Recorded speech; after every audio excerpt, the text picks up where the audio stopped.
Hello and welcome to Devon Vale Vineyard. My name is Alison Kerwood. My level of qualification is level 4 at WSET, which is a diploma. Here today we are going to talk about level 3 wines of Valpolicella. First of all, we're going to talk about the learning outcomes and then the assessment criteria. The learning outcomes are explain how the natural and human factors influence the production of wines and describe the styles of the wines produced in Valpolicella. And now the assessment criteria. Apply knowledge of natural factors to explain reasons for site selection and styles of wines produced in Valpolicella. Apply knowledge of human influences in the vineyard to explain techniques used for the growing of grapes suitable for the production of wines in Valpolicella, and identify and describe the styles of wines produced from Corvina in Valpolicella. Finally, applying the knowledge of the winemaking techniques to explain the options used for the production of wines in Valpolicella. Okay, I'm just going to ask a few questions now to refresh your memory. First of all, what is the strictest geographical indication level in Italy? DOCG. Excellent, yes. What would you expect the climate to be in this region? It's northeast Italy. There's some hills, aren't there? There would be the hills, and then you're facing the Adriatic. Continental? Continental. Yes, that's right. Yes. Yeah. Excellent, excellent. And finally, what is the main grape variety of the region? Red grape variety. Is it Corvina? Yes. Excellent. Perfect. Now we're just going to move on to our next slide, which shows you the area, the whole region here, where Valpolicella is. It's similar to Soave and Soave Classico next door to it. It has the region is skirted by the River Po to the south. To the east we have the Adriatic Sea. To the north we have the Alps and Lake Garda. The soils here are predominantly by the hills. They are volcanic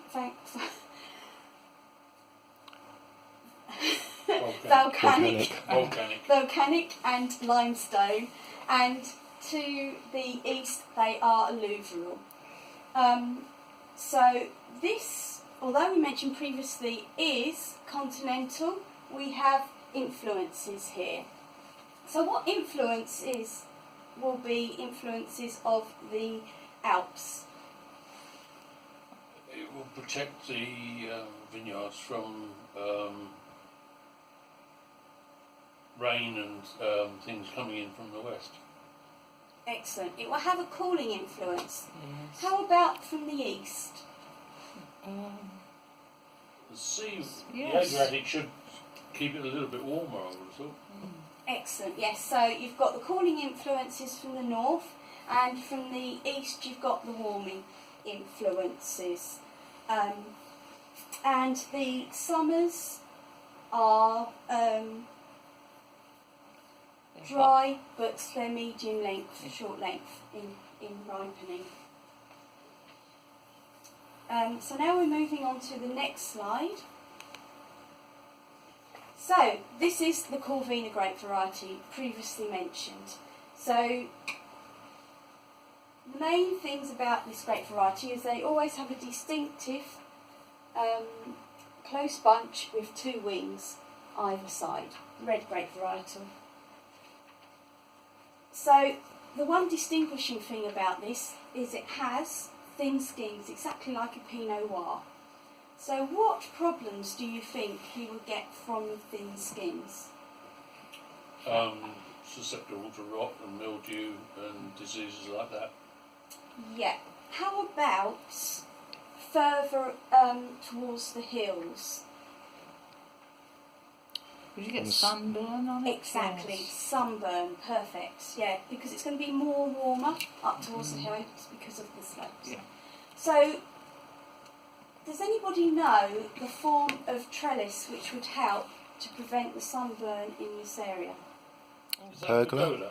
It is excellent. Yes, it was shaded, Yes. and this is predominantly in the more near the region of the hills. So, what type of wine would you expect to be produced from this style of grape? Low tannin, medium bodied, high acidity. It'll be high acidity, but also it will be, I would say, more of a medium tannin, a medium body. How about the flavours, the aromas? Red fruit. Yeah, red fruit, excellent. And it would be more of a drink now wine. Okay, rather Not one than for not one for for keeping. keeping no. in a simple style. Yes. Okay, if we could just move on, please.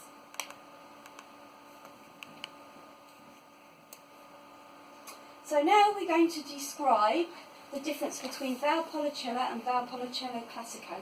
As previously mentioned, we have spoken about Soave and Soave Classico in the same way that Valpolicella is the whole region and the Classico is the older original region. There's lots of different styles, but what style would you perceive to be from the nearer the hills here, the Classico?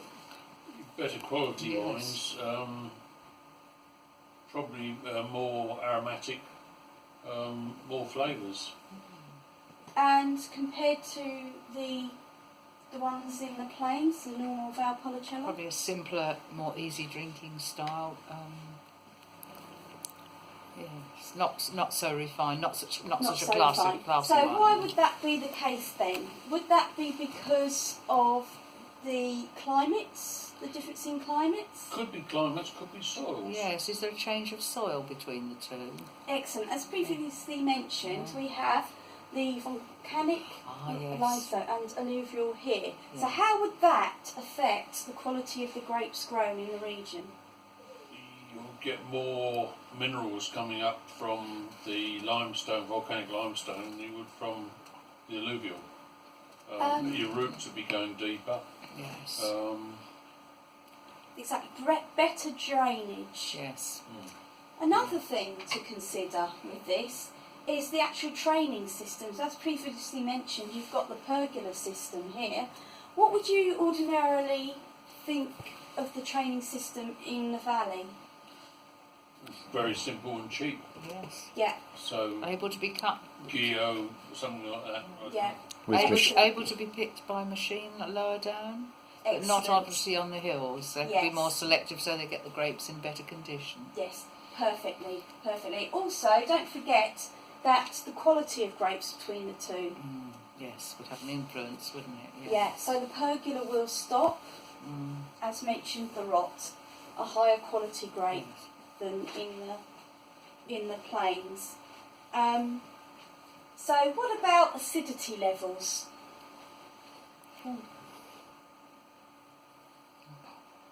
They're higher on the slopes at all. Yes. Exactly. Yeah. So what do you think, because we've got this cooling influence here from the Alps and Lake Garda, what do you think the temperatures will be, the range of temperature will be throughout the day in the Classico compared to the normal Valpolicella area? I think you probably get a greater range of temperatures. You get hotter days, but then you get cooler nights. Yes. So how would that affect the grape growing process? Does that allow longer ripening time? So you get more hang time on the vine. So aromas develop more, flavours develop more.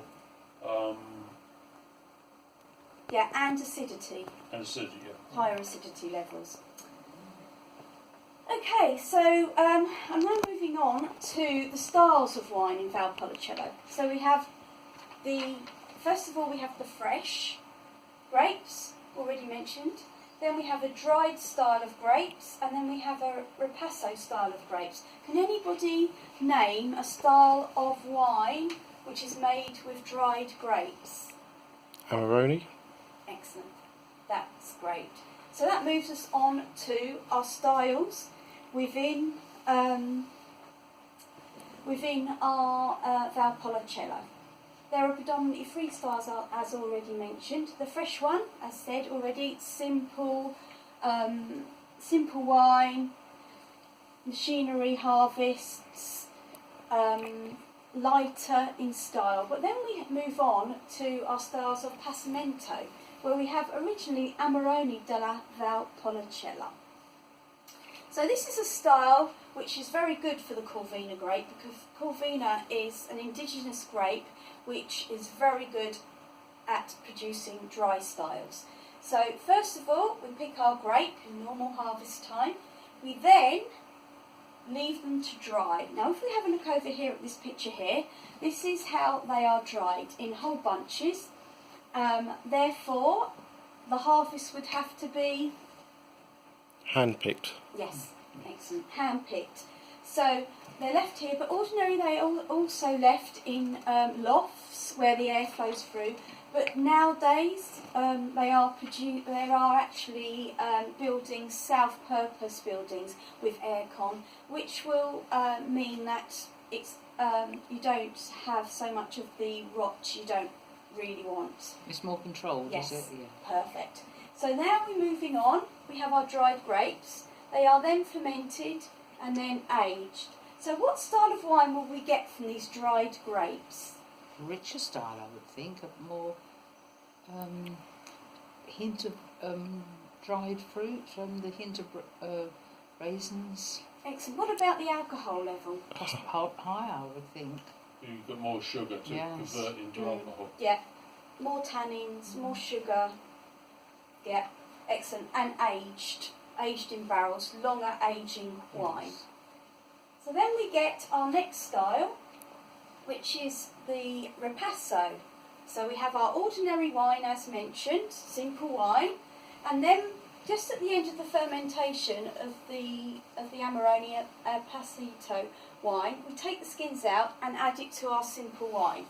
So what will be, as well as the skins, what other debris would we have on the skins? Yeast. Yeast and more tannins, will we have? Sugars. Sugars, brilliant. So what will then happen when you add these grapes? Higher alcohol. Exactly. Higher alcohol, and what else? Bit more concentration. Yeah, more concentration of fruits and higher tanning levels. Okay, so we have this here. So ordinarily predominantly these wines will age a lot longer. We have the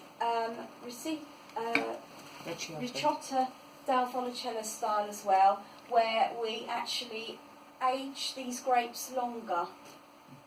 And then what happens is that we put them into ferment. What happens if you've got a more sweeter concentrated wine where the water has been taken out? Then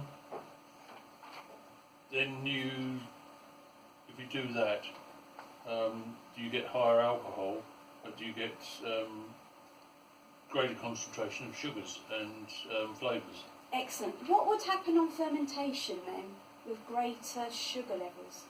It would ferment for longer unless you stopped it. Exactly, it will get stuck. So therefore it has the residual sugar left. So now we're just going to move on to our last slide for a recap. Okay, so basically, if we take a look at these two labels here, the Valpolicella and Valpolicella Ripasso, if you could just explain briefly the difference in the viticulture between one and the other. The Valpolicella would be down on the plain, wouldn't it? More simple, machine picked and an easier or lower quality. The Classico Superiore, you're up in the original Valpolicella area. Superiore, so you've got probably slightly higher alcohol, and it's a Ripasso style, so it had skins introduced into the fresh wine to re-ferment. Yes, excellent. So this is your bulk wine and this is your higher quality wine. So they're going to have different flavours. So when it comes to the taste of the wine, if you could just explain the difference in the taste of the two wines.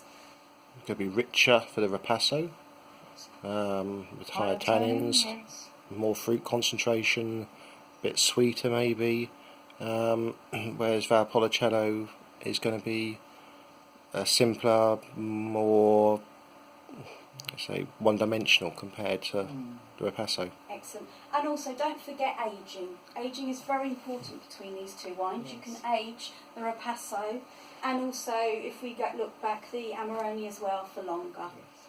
So thank you anyway and goodbye.